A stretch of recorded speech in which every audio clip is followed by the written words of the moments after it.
There's a light switch in my dead grandmother's house, but it doesn't control the lights. Don't turn on the light in the basement.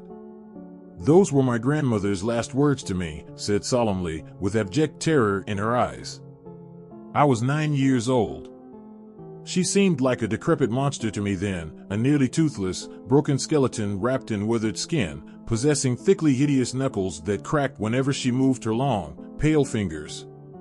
My dad inherited her house after she died. There was seemingly nothing special about it, just an old brick house in a once wealthy neighborhood. You know, she tried burning this place down, my dad told me one day. Apparently it just didn't take. She never did try selling it though. When we moved in, the door to the basement was boarded up. Odd, but not alarming. We left it alone for a while, busy with other things. But eventually Dad decided he needed to go down and take a look. After prying away the boards, he opened the door, which whined, letting in a musty smell and darkness, and carefully descended. Grandma said not to turn on the light, I said. Not a problem, he responded from somewhere unseen below. There's apparently only one, and the switch doesn't work. I heard him flip it. On. Off. On. Off. On. What's down there? I asked.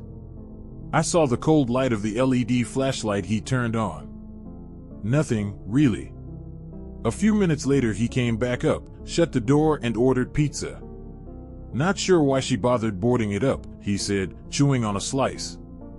No reason for us to go down there though. Maybe if we ever run out of storage space. And so we left the basement alone. Again. As I grew up, I became increasingly aware the world is a shadow place, full of evil, having nasty hidden corners, in which unexplainable events occur, hinting at the supernatural. For a long time, I considered this a normal part of becoming an adult, something everyone goes through. When I was 17, I started a part-time job at a retirement home. It was there I met Father Akinyemi. He had known my grandmother, and I found that I enjoyed talking to him. Despite being almost 90 years old, he kept an open mind and listened whenever I explained my existential dread to him.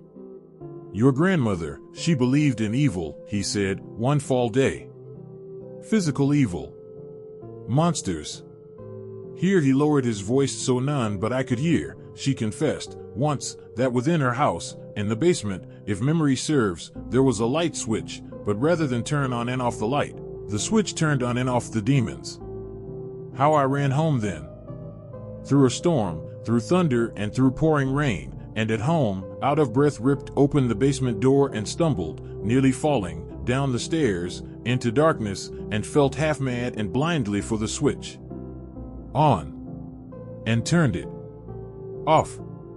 But in all those years, I wonder, just how much evil, how many demons, did we, in our ignorance, let pass into this world? Follow for part 2.